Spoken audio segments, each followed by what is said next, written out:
नमस्कार, माझं नाव डॉक्टर पराग गावंडे.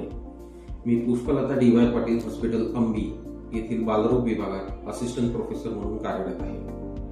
आजचा आपला डिस्कशनचा विषय आहे लहान मुलांमधील स्क्रीनचा होणारा अतिवापर. आजच्या धावपळीच्या युगात मोबाईलला जसा मानवाच्या आयुष्यातला अविभाज्य घटक बनला आहे, त्याचप्रमाणे तो बालकाच्या आयुष्यातला पण अविभाज्य घटक बनलेला आहे.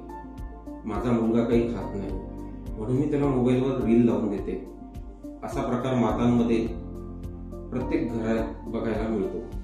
पण त्यामुळे आपल्या बालकांवर त्याचे काय दुष्परिणाम होतात याबद्दल त्यांना किंचितही माहिती नसते.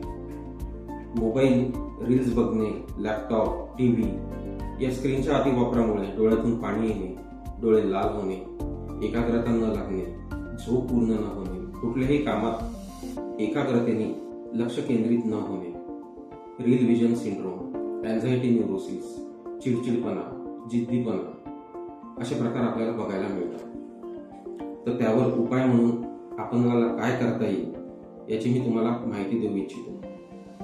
सर्वप्रथम म्हणजे आपला मुलगा मोबाईलवर काय बघतो, त्याचा कंटेंट काय यावर आपलं लक्ष असायला हवं. दुसरं, तो किती वेळ बघतो, त्याचा स्क्रीन टाइम आपण लिमिट करायला हवा. तिसरी, त्याला कुठला छंद आपल्याला जोपासायला प्रोत्साहन द्यायला हवं.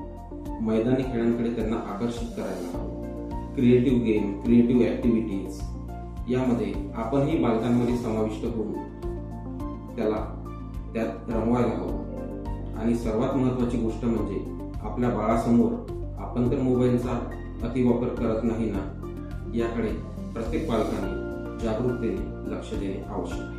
धन्यवाद.